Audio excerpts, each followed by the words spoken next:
Boring. West Ham was the chant from the away end at Nottingham Forest on the weekend as the Hammers crashed to a 2-0 defeat to Forest. A Moyes out banner was unfurled in the away end as the pressure grows ever greater on the Scot. I'm joined this morning by Sun Sports football correspondent Andy Dillon to talk all things West Ham. Andy, bit of a disaster at West Ham at the moment. Lots of stuff to go through, but pressure really is building now. Patience running out among the West Ham fans, yet there still seems to be a split among supporters. What do you make of it? It's a generational thing, Will. I think this is tension and volatility.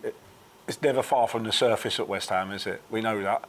But I think there's a generational split now because Moyes' quotes at the weekend were fascinating and quite incendiary, I think, when he was talking about West Ham.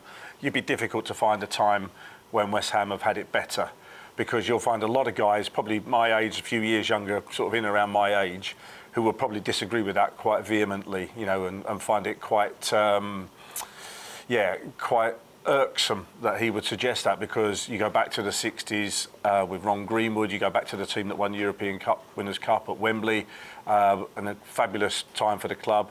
You had the period under John Lyall, but of course that was then, this is now, and it's all about staying in the Premier League for so many clubs. And Moyes has got a point in that respect, because a club like West Ham, you know, what should you expect from West Ham year in, year out? So in terms of that, he's really delivered.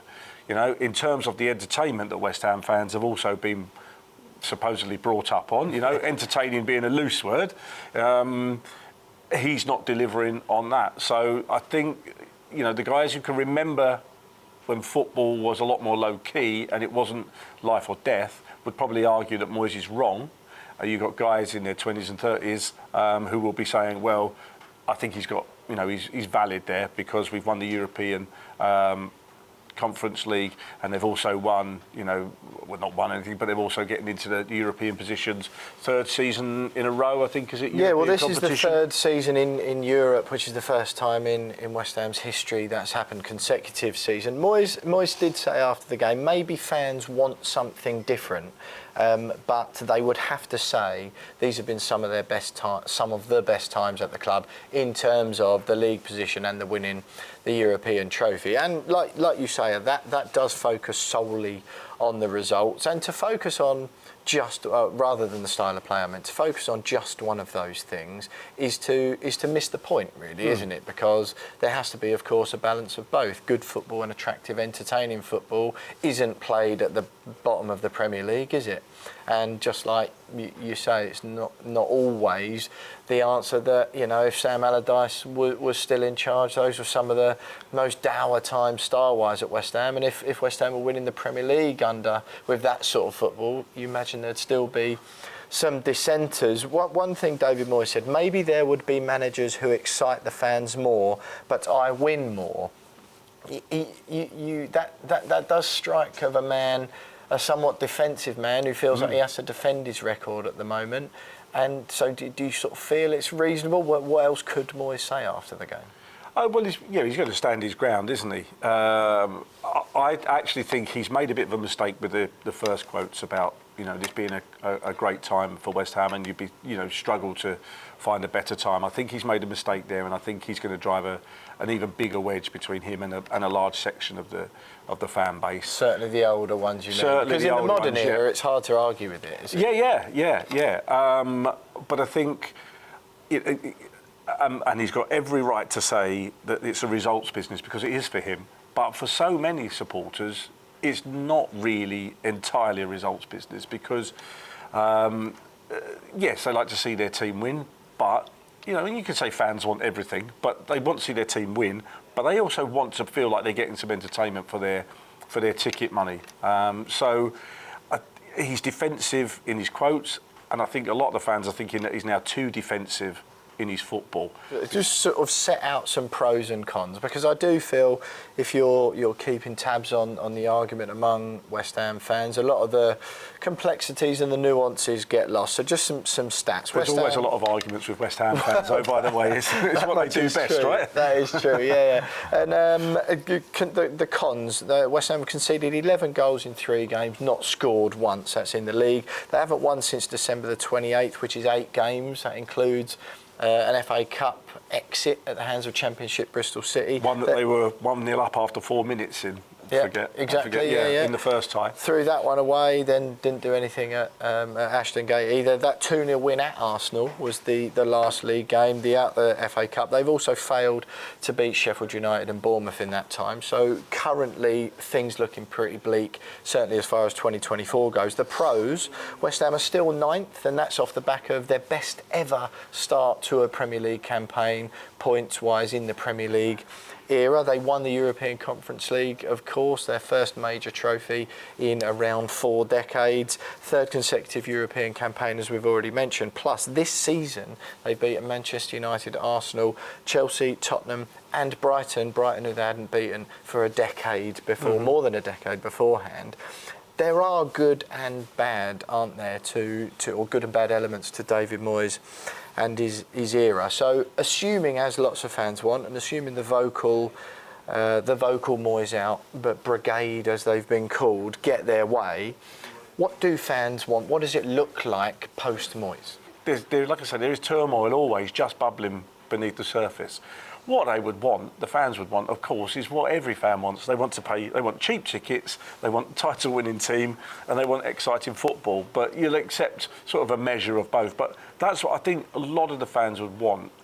A manager who is a bit more adventurous, who doesn't set up primarily not to lose, because that's what David Moyes does, and there's nothing wrong with that. That's what 1,200 games in his career would tell you that. He would certainly defend that, wouldn't he? He said on Saturday as well, you're not going to please everybody, because there are some that think, West Ham shouldn't be involved in relegation battles anymore, and there are some who somehow seem to think that West Ham's an established European team now, and they're really not. But I think the vocal Moyes out brigade, if you like, would want to see a manager who focuses a bit more on forward play and a bit more on possession. He must be sitting there thinking, what more can I do for these fans? Well, he must be. But I think the point that they're making is, a dicky period, as you call it, but some of the performances, they don't look like they're having a go. Because they're so ready to not have the ball, West Ham, and that's how they operate.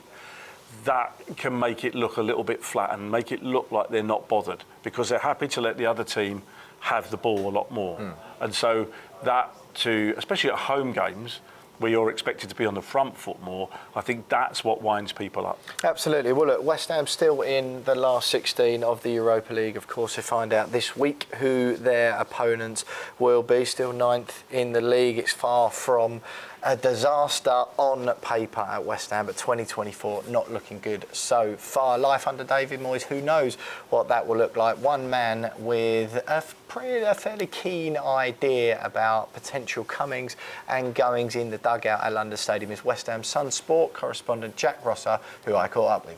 Against all the football's hard to watch, and maybe we could be doing better. There is one person who's delivering, and that's David Moyes. If he was out of work and a CV came across your desk saying, I've taken a club into Europe in the last 3 years and won a trophy, a club like West Ham would snap him up straight away. So you just need a bit of clarity, don't you? You need a clarity on what the club want to be. Do they want to push towards this new era of nice, attractive, progressive, front-footed, attacking football?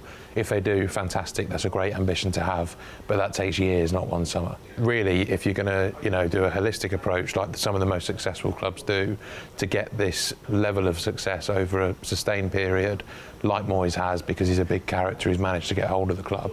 You need to show that in other departments as well. You need it from the boardroom, you need it from the recruitment staff, the technical director Tim Stein, and everyone needs to be on the same page, know what they're pushing towards, because this isn't a squad at the moment built for attractive football. This transition, that feels like why the club might be a bit trepidatious, is because if this transition to a more expansive style of play was to happen, that would inevitably come with a dip. And while that transition would come in a dip in results, which would mean no European football, which then means the recruitment would suffer again, and then to get back to the level West Ham are at the moment, I guess it feels like quite a big risk for the owners. That is the risk, yeah, and I think that's the thing they'll be weighing up. Do they go with what they know, to the frustration of some people that it's not maybe the football they want to go and see, or do they try and embark on a whole new club, which, given how West Ham, you know, the stories you get around West Ham, some of the things that happen, trusting everyone there to implement a brilliantly well-oiled system over one summer that took Brighton 15 years to build is ambitious. The main question that I ask of West Ham fans, particularly those of the Moyes out brigade, is, well, who do you want to replace him? This utopia of beautiful football and European football combination, which most West Ham fans would love to see, no doubt. Who is the man, if David Moyes goes and you get your wish, that you want to replace him, and who can deliver that? There's a few names that are mentioned, and these are just in the replies to your article yesterday. Graham Potter, Thomas Frank, Paulo Fonseca at Lille, Xabi Alonso by Leverkusen. The last one I think we can discount immediately. Yeah, unfortunately for West Ham, they would have had a chance there before Leverkusen went on a fantastic run because of Tim Steidem. But look, I think Graham Potter is someone they've looked at and sort of decided maybe not quite the right fit. Again, this isn't a squad that at the moment suits his football. The back four aren't too capable with the ball at their feet. There have been problems with Zuma in that regard. Mavropanos, Agerd, there have been issues there. Graham Potter likes to have the control at the back. Fonseca and Frank are interesting. I think they'll both be good appointments for a club like West Ham. Frank certainly, he's got great character. But you watch West Ham and Brentford side by side, and the football's quite similar. Brentford sit tight, they're narrow, they frustrate, they hit quickly. Thomas Frank's European with long hair and a bit of life about him, so everyone adores him and thinks he's this very progressive character. He's a fantastic manager and a great bloke, but the football's very similar. And Paulo Fonseca, from people you speak to, that watch French football, say he very much takes a functional approach as well. As much as he's had great success with Lille on a limited budget, so would be another good fit. So they might be a better fit for Moyes with what they want to do going forward, but these are all debates you've got to have, because at the moment the squad doesn't fit a manager that's out there that plays very attractive De Zerbi style football. They're not going to get De Zerbi because he's destined for bigger things. So they've got to go out and find somebody that would fit that, and there doesn't seem to be anyone too obvious at the moment.